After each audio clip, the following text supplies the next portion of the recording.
కాశ్యపాన్వయ సంజాతం శరణ్యార్యపదాశ్రితం వైరాగ్యజలధిం వందే రంగరామానుజం మునిం. అందరికీ దాసోహం. మన ఆచార్యులు శ్రీ శ్రీ శ్రీ త్రిదండి శ్రీ రంగరామానుజీయ స్వామి వారు రచించిన గ్రంథాల్లో శ్రీకృష్ణార్జున సంవాదం అనే గ్రంథాన్ని మనం చదువుకుంటున్నాం. ఇందులో 2012 వరకు మనం ప్రశ్నలని చదువుకున్నాం. 4వ అధ్యాయంలో, భగవద్గీతలో 4వ అధ్యాయంలో 24 శ్లోకాల అర్థాన్ని మనం తెలుసుకున్నాం. 25వ శ్లోకం గురించి ఈరోజు మనం చదువుకోవాలి. ఏ పనులు చేస్తున్నా ఆ పనుల ఆత్మజ్ఞాన అనుసంధానం జరుగుతూ ఉన్నంత మాత్రాన సరిపోతుందా? ఆత్మసాక్షాత్కార అభిప్రాయంతో ఒక నూతన కర్మ ఏమీ ప్రారంభించిన అవసరం లేదా? అలా ప్రారంభించకపోతే వాడికి అసలు కర్మయోగి అనే పేరు ఎలా కుదురుతుంది అని శిష్యుడు డౌట్కి ఆచార్యులు సమాధానం చెప్తున్నారు. నిజమే, నువ్వు చెప్పింది అది మానవ సహజమైన ప్రవృత్తి. మన అనారోగ్యాలని బాగు చేసేవాడు భగవంతుడే అని ఎంత అనుసంధానంతో ఉన్నా మాత్రలు వేసుకోకుండా, డాక్టర్కి చూపించుకోకుండా ఉండేవారు చాలా తక్కువ. ఏదో ఒకటి చేస్తున్నప్పుడు కలిగే ధైర్యం వేరు అని గురువుగారు చెప్పారు. తర్వాత శిష్యుడు మళ్ళీ అడుగుతున్నాడు 2012వ ప్రశ్నలో. అదే నేను అంటున్నది, చేస్తున్న ప్రతి కర్మని కర్మయోగంగా మార్చే మానసిక అనుసంధానంతో పాటు కర్మయోగి ఇంకా ఎలా ఎలా ముందుకు ప్రొసీడ్ అవ్వచ్చు అని నా ప్రశ్న. Very good, very good. 25వ శ్లోకం నుంచి 30వ శ్లోకం వరకు 6 శ్లోకాల్లో ఎంతమంది ఎన్ని రకాల కర్మయోగాలు చేయవచ్చో చాలా వివరంగా చెప్పారు. పోనీలేండి, ఆ కర్మయోగ భేదాలని వివరించండి చాలు నాకు. సరే, 25వ శ్లోకం చూడైతే. దైవమేవాపరే యజ్ఞం యోగిన పర్యుపాసతే బ్రహ్మాజ్ఞావపరే యజ్ఞం యజ్ఞేనైవోపజుహ్వతి. అన్వయం: అపరే యోగినః దైవం యజ్ఞమేవ పర్యుపాసతే. అపరే బ్రహ్మాగ్నౌ యజ్ఞేనైవ యజ్ఞం ఉపజుహ్వతి. తాత్పర్యం: కొందరు కర్మయోగులు దేవతార్చన యందు నిష్ఠతో, మరికొందరు అంటే వెనుక చెప్పిన శ్లోక విషయం అందువలే బ్రహ్మ అనే అగ్నిలో బ్రహ్మే బ్రహ్మమును హోమం చేయుచున్న నిష్ఠతో యజ్ఞయాగాది కర్మలలో పూనికతో ఉంటారు. ఒక్కొక్క శ్లోకం తర్వాత చెప్తురు కానీ కర్మయోగుల మొత్తం లిస్ట్ ఒకసారి చెప్పేయండి ముందు. సరే విను. దేవతార్చనలో నిష్ఠులు కొందరు, యజ్ఞయాగాదులలో నిష్ఠులు కొందరు, ఇంద్రియములను విషయముల వైపు వెళ్లకుండా చేసేవారు కొందరు, విషయములందు ఆసక్తిని నివారించేవారు కొందరు, మనస్సుకి ఇంద్రియ వ్యాపారాలయందు స్పృహ లేకుండా చేసేవారు కొందరు, ధన సంపాదన చేసి దానిని భగవంతుని యందు వినియోగించేవారు కొందరు, తపస్సులు చేసేవారు కొందరు, పుణ్యక్షేత్రాలని తీర్థాలని సందర్శించేవారు కొందరు, వేదాధ్యయన పనులు కొందరు, వేద అర్థమును అభ్యసించేవారు కొందరు, ప్రాణాయామం చేస్తూ పూరకమందు ఆసక్తి కలవారు కొందరు, రేచకమందు ఆసక్తి కలవారు కొందరు, కుంభకమందు ఆసక్తి కలవారు కొందరు. ఇలా వీరందరూ కూడా తమ తమ నిత్య నైమిత్తిక శాస్త్రవిహిత కర్మలను చేస్తూనే కర్మయోగాన్ని అనుష్ఠిస్తూ ఉంటారు. తమ తమ రొటీన్ నిత్య నైమిత్తిక కర్మల్ని వదిలిన వారికి ఇవి కూడా ఫలితాన్ని ఇవ్వవు సుమా. అబ్బో, చాలా పెద్ద లిస్టే ఉందండోయ్. సరే, 25వ శ్లోకం వివరం చెప్పండి. వివరం ఇంకేముంది, ఈ శ్లోకంలో 2 రకాల కర్మయోగుల్ని చెప్పారు.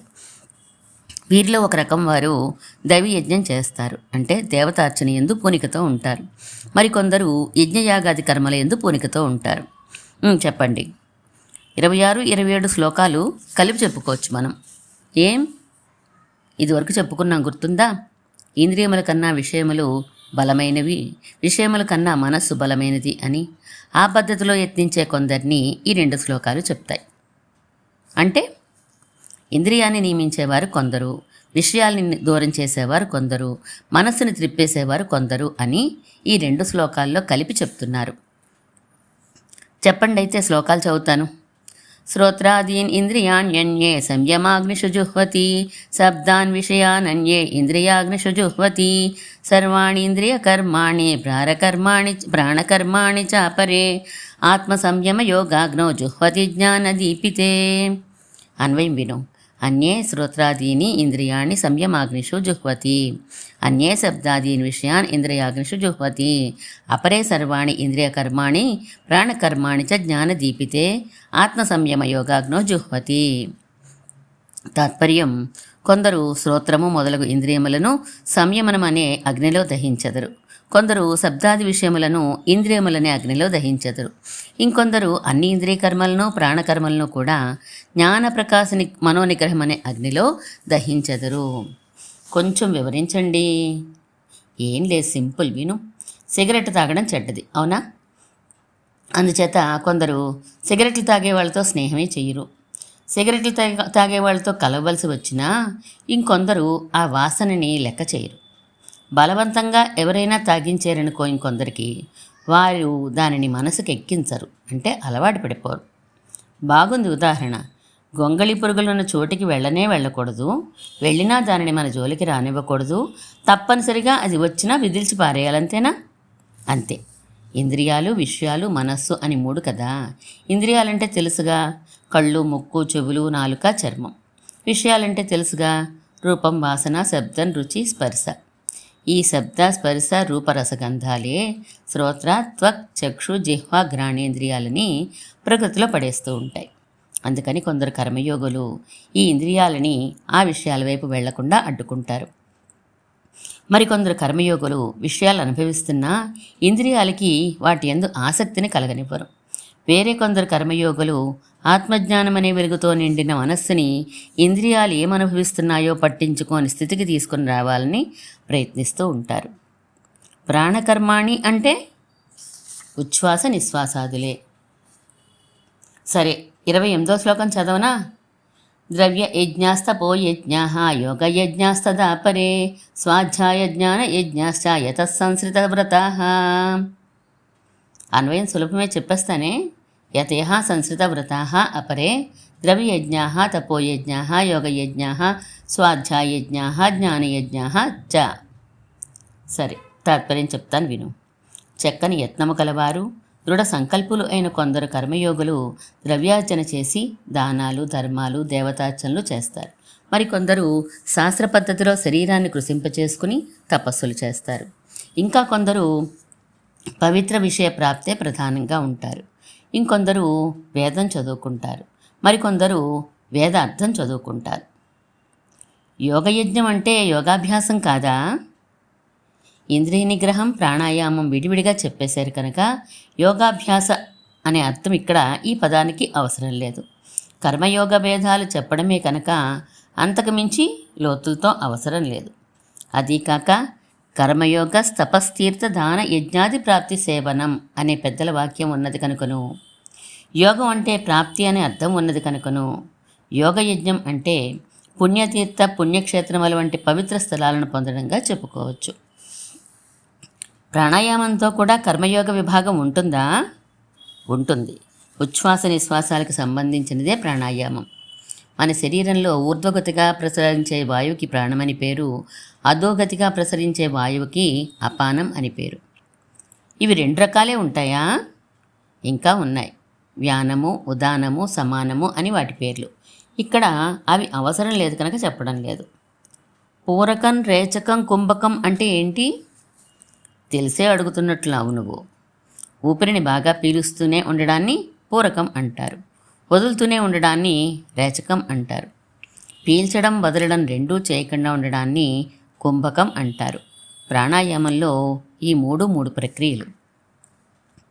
ఈ పద్ధతుల్లో ఉన్న కర్మయోగులు ఎలా ఉంటారు? శ్లోకం విను. అపానే జుహ్వతి ప్రాణం ప్రాణే పానం తదా పరే ప్రాణాపానగతిరుద్ధ్వా ప్రాణాయామపరాయణాః అపరే నేతాహారాః ప్రాణాన్ ప్రాణేషు జుహ్వతి. అన్వయం. ప్రాణాయామపరాయణాః అపరే నీతాహారాః ప్రాణం అపానే జుహ్వతి తదా అపరే అపానం ప్రాణే జుహ్వతి అపరే ప్రాణాపానగతిరుద్ధ్వా ప్రాణాన్ ప్రాణేషు జుహ్వతి. తాత్పర్యం. ప్రాణాయామమందు ఆసక్తి గల కొందరు ఆహార నియమాలు పాటిస్తూ ప్రాణమును అపానమందు హోమము చేయుచున్నారు. ఇంకొందరు అపానమును ప్రాణమందు హోమము చేయుచున్నారు. ఇంకా కొందరు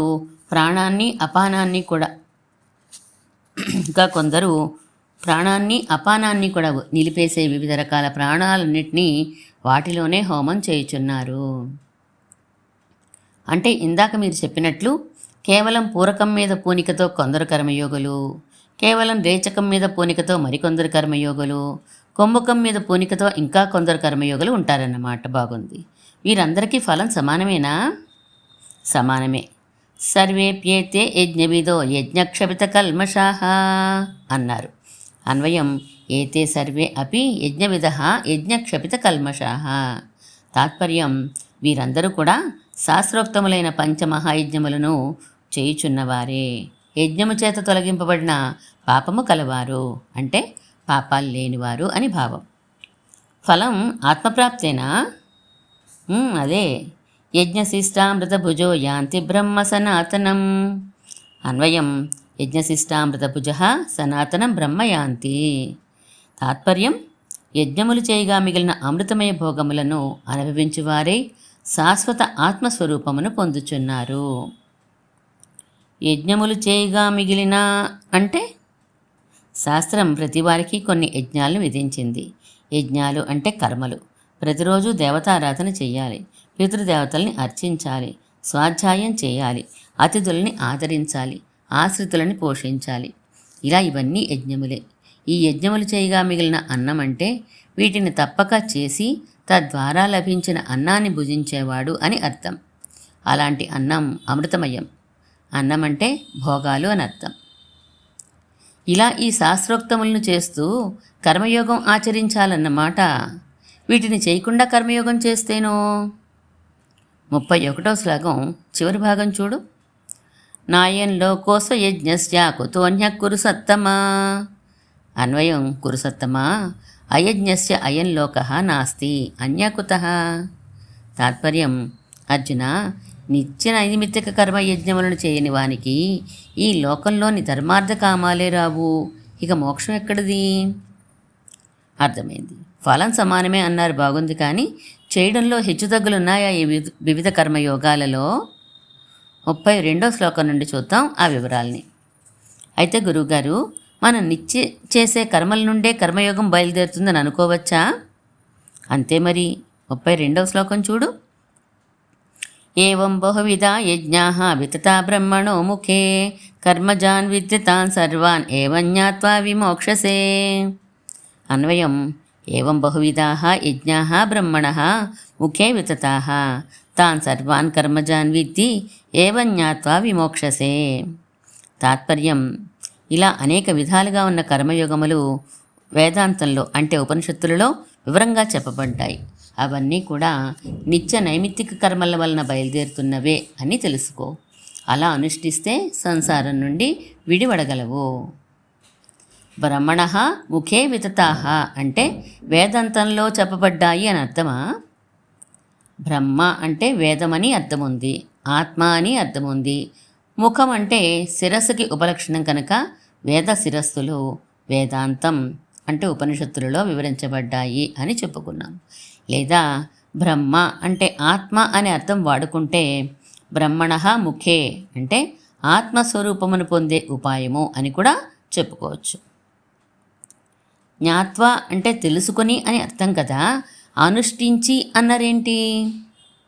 అన్నం ఆకలిని తీరుస్తుందనే జ్ఞానం నీకు కలిగితే ఆకలి తీరుతుందా? కలిగిన జ్ఞానానికి ప్రయోజనం అనుష్ఠించడమే, అంటే అన్నం తినడమే. అందుచేత నిత్య నైమిత్తిక కర్మల ఆధారంగా కర్మయోగాన్ని అనుష్ఠించాలి. అప్పుడు ఆత్మదర్శన ప్రాప్తి. సరే, బాగుంది. ఇదివరకు మీరు కర్మయోగం జ్ఞానయోగంగా మారే ప్రాసెస్ వివరిస్తూ కర్మయోగంలో అంతర్గతంగా జ్ఞానం నడుస్తూ ఉన్నప్పుడు అది జ్ఞానయోగమే అని అన్నారు. అలాంటప్పుడు జ్ఞానాంశమే ప్రధానం అవుతుందిగా? అవునవుతుంది. కర్మ జ్ఞానాకారమైనప్పుడు జ్ఞానాంశం ప్రధానమే. 33వ శ్లోకంలో దానిని స్పష్టం చేస్తున్నారు. అంటే కర్మయోగం కన్నా జ్ఞానయోగమే గొప్పదని చెప్తున్నట్లేనా? భలేవాడివయ్యా, కాస్త నిశ్చితంగా ఆలోచించు. కర్మజాహ్యోయ కర్మణః అని ఇదివరకు స్పష్టంగా జ్ఞానయోగం కంటే కర్మయోగాన్నే సిఫార్సు చేయలేదు. అలాగే రాబోయే 5వ అధ్యాయంలో తయోస్తు కర్మ సన్యాసాత్ కర్మయోగో విశిష్యతే అని చెప్పబోతారు. అంటే కర్మయోగమే విశేషమైనది అని అర్థం. ముందు వెనకల్లో కర్మయోగం గొప్పదని ఉండగా మధ్యలో జ్ఞానయోగం గొప్పది అని చెప్తే గ్రంథ ప్రామాణికత ప్రశ్నార్థకం అవ్వదు. మరెలా అర్థం చేసుకోవాలి? ఈ శ్లోకాలు కర్మయోగ జ్ఞానయోగ హెచ్చుతగ్గుల్ని పరామర్శించేవి కాదు. కర్మయోగంలో ఉండే జ్ఞానాంశ ప్రాధాన్యతని చెప్తున్నారు. సరే, శ్లోకం చెప్పండి. అంత నీరసంగా అంటున్నావే, నచ్చలేదా నీకు? సరే విను 33వ శ్లోకాన్ని. శ్రేయాన్ ద్రవ్యమయాత్ యజ్ఞాత్ జ్ఞానయజ్ఞ పరంతప సర్వం కర్మాఖిలం పార్థ జ్ఞానే పరిసమాప్యతే. అన్వయం. పరంతప పార్థ ద్రవ్యమయాత్ యజ్ఞాత్ జ్ఞానయజ్ఞ శ్రేయాన్ సర్వం అఖిలం కర్మజ్ఞానే పరిసమాప్యతే. తాత్పర్యం విను. ఓ అర్జున, ధనాది సామగ్రితో చేసే కర్మాంశం కంటే జ్ఞానాంశమే శ్రేష్టం. అదే ప్రాప్య దశకి చేర్చగలదు. నిజంగానే నాకు ఈ తాత్పర్యం నచ్చలేదు. ద్రవ్యములతో చేసే యజ్ఞం కన్నా జ్ఞానయజ్ఞం గొప్పదని, ఏ కర్మ అయినా చివరికి జ్ఞానంతోనే పూర్తి అవ్వాలని స్పష్టంగా అర్థం తెలుస్తూ ఉంటే మీరేంటి కర్మాంశం జ్ఞానాంశం అని విడదీసి చెప్తున్నారు? సరిపోని నాయనా, నువ్వు చెప్పినట్లే సామగ్రితో కూడిన కర్మయోగం కన్నా కేవల జ్ఞానయోగం, ధ్యాన రూపమైనది అదే గొప్పదని ఒప్పుకుంటున్నాననుకో. అయితే మరి ఈ అధ్యాయం చివరి శ్లోకంలో కృష్ణుడు అర్జునుడిని అందుచేత సంశయాన్ని ఛేదించుకొని యోగమాత్తిష్ట ఉత్తిష్ట అని ఫైనల్గా పిలుపునిచ్చాడు. దీని అర్థం ఏమిటి బాబు? కత్తులు కటార్లు మొదలైన సామగ్రితో కూడిన కర్మని వదిలి కేవల ధ్యాన రూపమైన జ్ఞానమును ఆశ్రయించుము అని చెప్దామా? అలా ఎందుకు అవుతుంది? యుద్ధానికి ప్రోత్సహించడానికే కృష్ణుడు అర్జునుడికి గీతోపదేశం చేసినట్లు ప్రసిద్ధంగా అందరూ చెప్తూ ఉంటే ఈ అర్థం ఎలా చెప్తాము? అయితే మరి గొప్పదాన్ని విడిచి తక్కువ దాన్ని ఆశ్రయించమని చెప్తూ కృష్ణుడు అర్జునుని మోసం చేస్తున్నాడని అందామా? అర్థమైందిలేండి, కర్మయోగమే చెయ్యాలంటారు. మరి ఆ 33వ శ్లోకం ఎందుకు అలా ఉంది? శ్లోకం సరిగ్గానే ఉంది, సందర్భాన్ని అనుసరించి మనం అర్థం చేసుకునే తీరులోనే లోపం ఉంది. అంత తేడా ఉంటుందంటారా?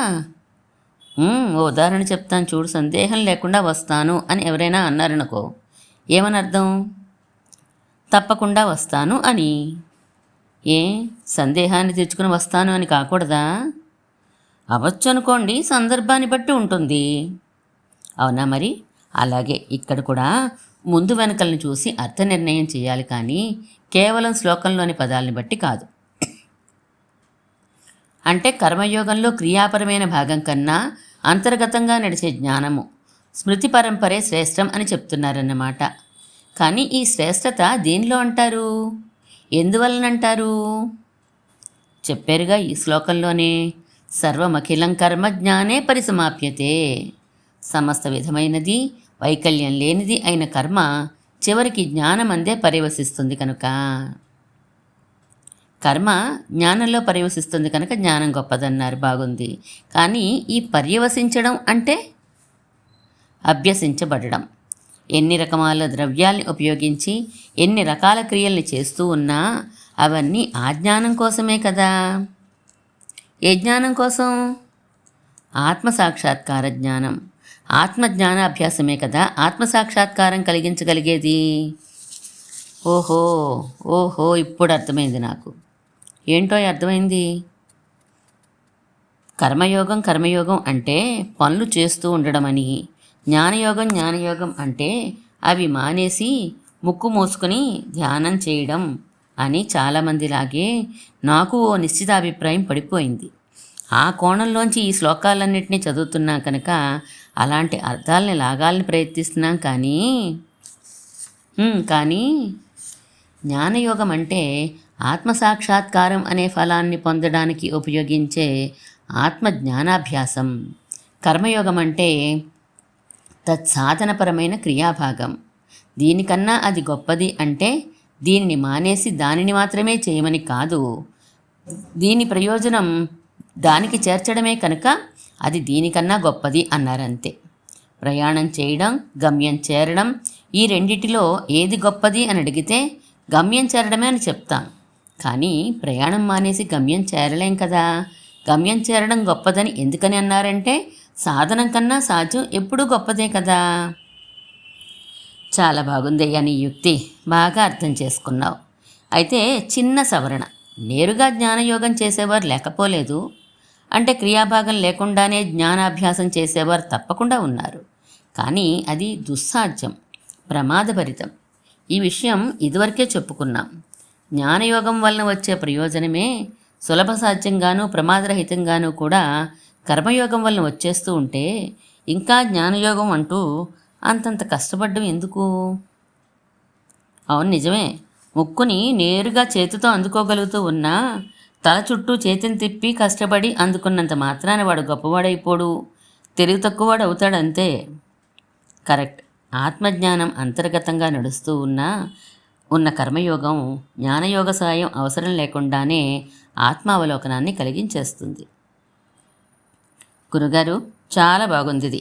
అభ్యసించవలసిన జ్ఞానాన్ని గబుక్కని నాకు చెప్పేం చేసేస్తాను. కుదరదయ్యా. అర్జునుడికే కృష్ణుడు కుదరదన్నాడు. 34వ శ్లోకం చూడు. తద్విద్ది ప్రణిపాతేన పరిప్రశ్నేన సేవయా ఉపదేక్షంతి తే జ్ఞానిన తత్వదర్శినః. అన్వయం తత్ప్రణిపాతేన పరిప్రశ్నేన సేవయా విద్ధి తత్వదర్శినః జ్ఞానినః తే జ్ఞానం ఉపదేక్షంతి. తాత్పర్యం, దానిని సాష్టాంగ నమస్కారం చేతను, ప్రశ్నించుట చేతను, గురు శుశ్రూష చేయుట చేతను తెలుసుకొనము. ఆత్మదర్శనం చేసుకున్న జ్ఞానులు నీకు ఆ జ్ఞానాన్ని ఉపదేశిస్తారు. శిష్య లక్షణాలు, గురువు లక్షణాలు కూడా నిర్ణయం అయిపోయి ఉన్నాయన్నమాట. మరేమనుకున్నావు? ఎవరిని పడితే వారిని అడగకూడదని గుర్తుంచుకో. అంతేకాదు, 4 సంస్కృతం ముక్కలు వచ్చు కదా అని శ్లోకాలకి వ్యాఖ్యానం చెప్పేసేవారు పనికిరారు మనకి ఉపదేశం చేయడానికి. గ్రంథాలని చదివేసి తమకి భగవంతుడిచ్చిన ధారణశక్తి సహాయంతో గడగడ ఉపన్యాసాలని అదరగొట్టేసేవారు కూడా పనికిరారు మనకి ఉపదేశం చేయడానికి. బుద్ధి కుశలతతో అటునుంచి ఇటు, ఇటునుంచి అటు యుక్తులు చమత్కారాలు మెరిపిస్తూ ప్రవచించేవారు కూడా పనికిరారి ఉపదేశానికి. మరి ఎలాంటి వారు పనికొస్తారు? తత్వదర్శినః, తాము స్వయంగా సాక్షాత్కారమును పొంది ఉన్నవారు మాత్రమే ఉపదేశించగలరు. ఏదో ఇంగ్లీష్ సామెతలో చెప్పినట్లుగా తమకి ప్రత్యక్షానుభవం ఉన్నవారు మాత్రమే ఎదుటివారి స్థాయికి దిగివచ్చి వారికి అర్థమయ్యేంత సులభంగా పదాలను వాడుతూ ఉదాహరణలు ఇస్తూ ఉపదేశించగలరు ఈ ఆత్మజ్ఞాన విషయాన్ని.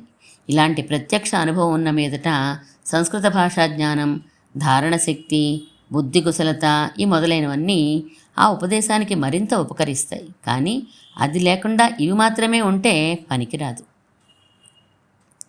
అయితే గురువుగారు, అవినాశితు తద్విద్ది అనే శ్లోకం మొదలుకొని ఏషా తేభి హితా సాంఖ్యే అనే శ్లోకం వరకు కృష్ణుడు ఆత్మజ్ఞానాన్ని ఉపదేశించాడు కదా, అది విశదంగానే ఉన్నది కదా, అర్జునుడు కూడా హెచ్చరికగానే విన్నాడు కదా.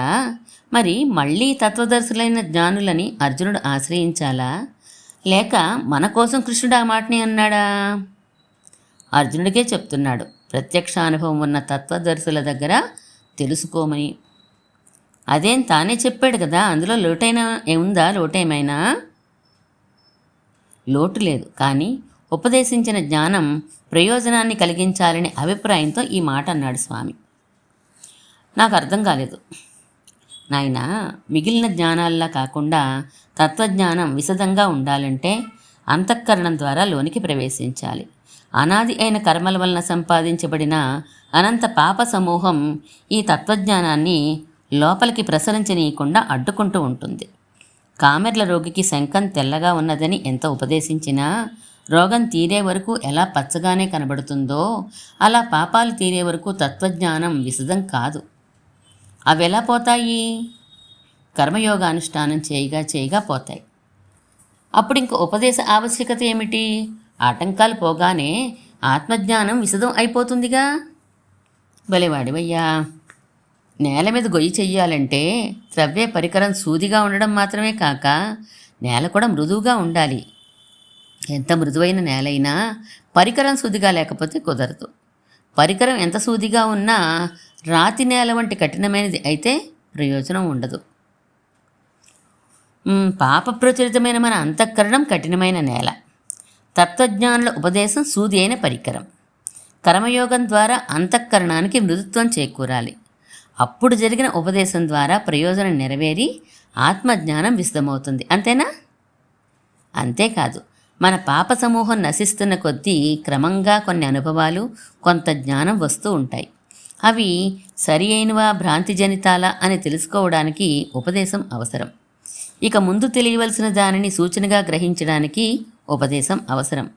అనుభవ జ్ఞానం కలిగిన దానిలో మరపుకు వచ్చిన వాటిని గుర్తు చేసుకుంటూ ఉండడానికి ఉపదేశం అవసరం. సాధకుడైన వాడు సాధనని ప్రారంభించి ముందుకు సాగుతూ ఉండగా అనాది సంచిత పాప సమూహం తొలగుతూ ఉంటుంది. ఎంత ఎంత తొలగుతూ ఉంటే అంత అంత ఉపదేశ జ్ఞానం లోనికి చొచ్చుకొని పోతూ ఉంటుంది. అవునా? వెరీ గుడ్, బాగా అర్థమైంది నీకు. సాధకుడు తన పరిపాకానికి తగినట్లు క్రమంగా ప్రశ్నలు వేస్తూ పోతాడు గురువుగారిని. గురువుగారి ఉపదేశాలు వీడి పరిపాకానికి తగినట్లు లోపలికి చొచ్చుకొని పోయి ఆత్మజ్ఞానాన్ని విశదం చేస్తూ ఆత్మసాక్షాత్కారానికి దారితీస్తాయి. అయితే గ్రంథరచనలు చేయడానికి, ప్రవచనాలు అందించడానికి పెద్దల్ని ప్రశ్నించడం వలన పొందిన ఉపదేశాలు వ్యర్థమేనంటారా? ఆత్మజ్ఞానాన్ని విశదం చెయ్యవా? ఆ గ్రంథరచనలు, ఆ ప్రవచనాలు కూడా కర్మయోగ ప్రవృత్తిని సంతరించుకున్నప్పుడు అట్టివారు కూడా సాధకులే అవుతారు. కనుక వారికి జ్ఞానం విశదమవడంలో ఇబ్బంది ఏం లేదు. ఆ కర్మయోగంలో కూడా జ్ఞానాంశం ఉంటుందిగా. కర్మముతోడి ఆ జ్ఞానమే పరిపక్వమై జ్ఞానయోగ సహాయం అక్కర్లేకుండానే తానే ఆత్మావలోకనాన్ని కలిగిస్తుంది అని 33వ శ్లోకంలో చెప్పారు. బాగుంది. శిష్యుడు అడగవలసిన తీరు చెప్పండి. ప్రణిపాతేన, పరిప్రశ్నేన, సేవయా అని 3 నిబంధనలు ఉంచారు. ప్రణిపాతం అంటే బాగా క్రిందుగా సాగిలబడగలగడం, సాష్టాంగ నమస్కారం చేయడానికి వెనుదీకపోవడం, అంటే అంత వినయంగా ఉండాలి మొదట.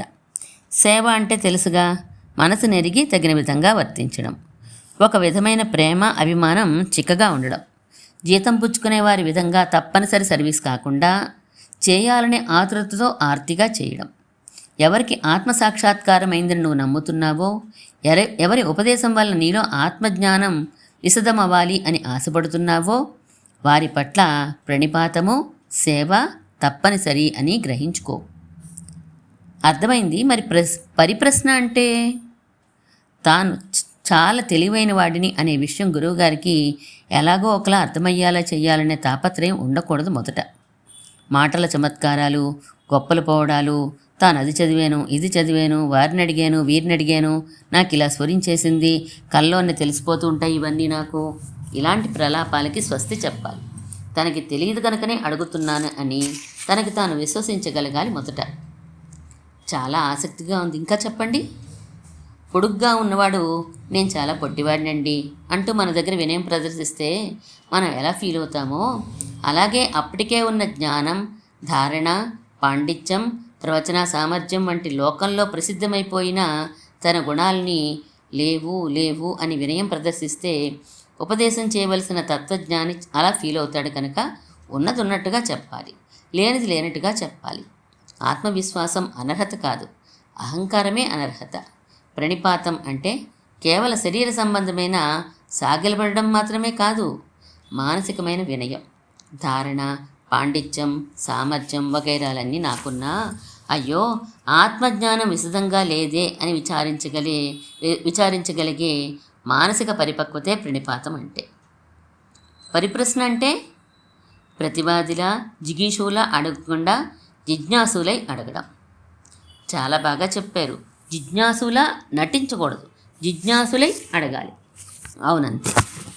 ఇలా ఎంతకాలం అడుగుతూ ఉండాలి అంటే ఆత్మసాక్షాత్కారం వస్తే ఎప్పటికొస్తుంది? అది వచ్చే వరకు ఆత్మజ్ఞాన వైసద్యం కోసం ఉపదేశం పొందుతూ ఉండాలి కదా. పరిపక్వతకి చేరువవుతున్నామని ఎలా తెలుస్తుంది? 35వ శ్లోకం చూడు. యజ్ఞాత్వా న పునర్మోహం ఏవం యాస్యసి పాండవ ఏన భూతాన్యశేషేణ ద్రక్ష్యస్యాత్మన్యదో మయి.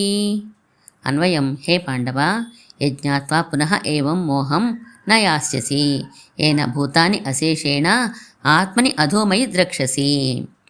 తాత్పర్యం, ఏ జ్ఞానమును పొందిన తర్వాత ఇక అజ్ఞానం ప్రవర్తించదో, అనేక రూపములతో ఉన్నవైనను అన్నీ నీ వలనే జ్ఞానాకారములని దేని చేత ప్రత్యక్షమగునో ఆ జ్ఞానమే పరిపక్వ దశ. నాకు స్పష్టత కాలేదు. 2 పాయింట్లు చెప్పారు. మొదటిది, ఏ జ్ఞానం పొందిన తర్వాత ఇక అజ్ఞానం ప్రవర్తించదో అది పరిపక్వ అవస్థ. పరిపక్వావస్థకి చేరనంత వరకు జ్ఞానం కలుగుతున్నా అజ్ఞానం ప్రవర్తిస్తూనే ఉంటుంది. ఒక దోబూచులాటగా ఉంటుంది. ఓ మారు తెలిసినట్లు ఓ మారు తెలియనట్లు ఉంటుంది. సాక్షాత్కారావస్థ వచ్చేసరికి ఇంకా అజ్ఞానం ప్రవర్తించదు. ఆ దశ వరకు ఆత్మజ్ఞానం విశదం కానట్లే. ఓ మారు తెలిసినట్లు ఓ మారు తెలియనట్లు అంటున్నారు. ఏంటా తెలియడం? ఆత్మ వేరు, దేహం వేరు. ప్రకృతి సంబంధమైన శరీరాన్ని ఆత్మగా భ్రమిస్తున్నాను, ఈ దేహం నేను కాదు అని తెలియడం. ఈ జ్ఞానమే దోబూచులాడ్డం మానేసి స్పష్టంగా నేనెవరో తెలిసి ఉండిపోవడం. ఇదే పరాకాష్ఠ అంటారా? మరొక స్టెప్ ఉంది. మనకి చుట్టూ కనిపిస్తూ ఉన్న ప్రాణులన్నీ కూడా అంతే అని గోచరించడం. ఆత్మలన్నీ జ్ఞానేకాకారములే. ఒకే విధంగా ఉండే ధాన్యపు గింజల రాశిలా అన్ని ప్రాణులలోనూ ఆత్మస్వరూపం గోచరించడం. ఈ గోచరించడం అంటే ఏంటండి? చుట్టూ ఉన్న మనుషులు, కుక్కలు, ఆవులు, మొక్కలు, తొండలు, బలులు కాకుండా ఆ స్థానాలలో జిగజిగ మెరిసిపోతున్న వడ్ల గింజేసలంతిగా ఆత్మలు కనిపించడమా? చచ, నిజంగా అలా కనిపిస్తే ఏదో బ్రెయిన్ డిజార్డరో లేకపోతే నేత్ర రోగమో వచ్చినట్లు లెక్క. మరి ఎలా అంటారు? చిన్న ఉదాహరణ చెప్తాను విను. ఓ సూట్ కేసు నీకు దొరికిందనుకో రైల్లో. ఇంటికి తీసుకుని వచ్చి తెరిచి చూసావు. 100 రూపాయల నోట్ల కట్టలు, 1000 రూపాయల నోట్ల కట్టలు, 10 రూపాయల నోట్ల కట్టలు, ఇలా కట్టలు నిండా ఉన్నాయనుకో. ఆశ్చర్యంతో ఆనందంతో నువ్వు నీ ఇంట్లో వాళ్ళు అనే మొదటి మాట ఏంటి? అమ్మో ఎంత డబ్బో అని. అర్థమైంది. నెక్లెస్లు, వడ్డాణాలు, గాజులు వంటి నగలమ్ముతున్న వాడిని బంగారం వ్యాపారి అనే సాధారణంగా అంటాం. బంగారమే గోచరిస్తుంది కూడా. గుడ్. అలాగే లోకంలో ఉన్న ప్రాణులన్నీ జ్ఞానేకాకారాలుగా గోచరించాలి. బంగారమే గోచరిస్తున్న నెక్లెస్ని ఒకలాగా, వడ్డాణాన్ని ఇంకొకలా, గాజుల్ని మరొకలా ఎలా వినియోగించుకుంటామో అలాగే సమస్త ప్రాణులలో ఉన్న ఆత్మలన్నీ జ్ఞానేకాకారములుగా గోచరిస్తున్నా మనుషులతో ఒకలా, కుక్కలతో ఒకలా, బలులతో ఒకలా ప్రవర్తిస్తూ ఉంటాం మనం. ఈ దశ రావాలన్నమాట. నెక్లెస్ పాడైతే కరిగించి గాజులు చేయిస్తాం. బంగారంలో మార్పు లేదు కనుక మన బుద్ధి బంగారం పోయిందనో వచ్చిందనో వికారాన్ని పొందదు. అలాగే బాహ్యమైన శరీరాలు ప్రకృతి సంబంధమైనవంతే అని, అతీతమైన ఆత్మ నిర్వీకారం అని గ్రహించాలన్నమాట. అవును, అలాంటి జ్ఞానం ఎంత గొప్పదో 36, 37, 38 శ్లోకాల్లో వివరిస్తున్నారు చూడు. చెప్పండి. అపి చేదసి పాపేభ్యః సర్వేభ్యః పాపకృత్తమః సర్వజ్ఞానప్లవేనైవ వృజనం సంతరిష్యసి. అన్వయం. సర్వేభ్యః పాపేభ్యః పాపకృత్తమః అసి చేత్ అపి సర్వం వృజనం జ్ఞానప్లవేనైవ సంతరిష్యసి. తాత్పర్యం, లోకంలో పాపులందరికన్నా పాపం చేసిన వాడివే అయినప్పటికీ జ్ఞానమనే తెప్పచేత ఆ పాపాల్ని చక్కగా దాటగలవు. అబ్బో. సరే, 37వ శ్లోకం విను. యథైదాంసి సమిద్దోగ్ని భస్మసాత్ కురుతే అర్జున జ్ఞానాగ్ని సర్వకర్మాణి భస్మసాత్ కురుతే తథా. అన్వయం. హే అర్జున, సమిత్తః అగ్ని యథా ఏతాంసి భస్మసాత్ కురుతే తథా జ్ఞానాగ్ని సర్వకర్మాణి భస్మసాత్ కురుతే. తాత్పర్యం, అర్జున, ప్రజ్వరిల్లుతున్న అగ్ని ఏ విధంగా కట్టెల్ని దహిస్తుందో ఆ ప్రకారమే ఆత్మజ్ఞాన రూపమైన అగ్ని మోక్ష ప్రతిబంధక కర్మల్ని దహించేస్తుంది. 2 ఉదాహరణలు ఎందుకండి? తెప్ప, అగ్ని అంటూ టైం వేస్ట్ కాదా? సముద్రాన్ని తెప్పతో దాటేసినా చాపల్యం చేత మరలా సముద్రంలో ప్రవేశించవచ్చు. అగ్ని అయితే మరలా ఉపయోగపడని విధంగా భస్మం చేసేస్తుంది. అయినప్పుడు తెప్ప ఉదాహరణ అవసరమేముంది? మొదటి శ్లోకంలో సాధన దశ నడుస్తూ ఉండగా పాపాల్ని ఎలా దాటుతామో వివరించారు. 2వ శ్లోకంలో సాధన దశ ముగింపుకు వచ్చి ఫలం చేతిలో పడుతుండగా ఎలా ఉంటుందో చెప్పారు. మరి అవశ్యం అనుభోక్తవ్యం కృతం కర్మ శుభాశుభం అంటారు కదండి. చేసిన కర్మ చెడని పదార్థము అనుభవించక తప్పదు అన్న మాటకు అర్థమేంటి? ఆ వాక్యం బ్రహ్మవైవర్త పురాణంలోది. నా పుంక్తం క్షీయతే కర్మ కల్పకోటి సతైరపి అవశ్యం అనుభోక్తవ్యం కృతం కర్మ శుభాశుభం అని పూర్తి శ్లోకం. ఎన్ని యుగాలైనా చేసిన కర్మని అనుభవించక తప్పదు అని అర్థం. కానీ ధర్మార్థ కామములనే 3 పురుషార్థాల్లో మాత్రమే ప్రవర్తించేవాడికి తప్ప మోక్షమందు ప్రవర్తించేవాడికి కాదు ఆ శ్లోకం. కర్మయోగం ప్రారంభించిన ఎంత కాలానికి సిద్ధిని పొందవచ్చునంటారు? చెప్పలేం. చేస్తున్న కర్మయోగంలోని జ్ఞానాంశ తీవ్రతని అనుసరించి ఉంటుంది. 38వ శ్లోకం చూడు. నహి జ్ఞానేన సదృశం పవిత్రమిహ విద్యతే తత్స్వయం యోగ సంసిద్ధ కాలేనాత్మని విందతి. అన్వయం జ్ఞానేన సదృశం పవిత్రం ఇహ న విద్యతే హి తత్ యోగ సంసిద్ధ కాలేన ఆత్మని స్వయం విందతి. తాత్పర్యం, ఆత్మజ్ఞానంతో సమానమైనది పవిత్రమైనది మరి లేదు కదా. దానిని కర్మయోగ సిద్ధిని పొందేవారు కాలక్రమేణా తానే పొందగలడు. తానే పొందగలడు అంటే ఉపదేశం అవసరం లేదనా? అదెలా? వెనక తత్వదర్శిన తే ఉపదేక్షంతి అన్నారు కదా. ఉపదేశం అక్కర్లేదని అర్థం కాదు, తనంత తనకే ఫలం లభిస్తుంది అని అర్థం కాలేదు. ఢిల్లీ చాలా గొప్పదని ఉపదేశించారు. ఎలా వెళ్ళాలో ఉపదేశించారు. ఆ విధంగా తాను ప్రయత్నిస్తే ఢిల్లీ వెళ్ళగలడు. లేదా ఎవరైనా చెయ్యి పెట్టి లాక్కుని వెళ్ళి ఢిల్లీలో పడేశారనుకోండి, అది ఢిల్లీ వెళ్ళడమే, తేడా లేదు.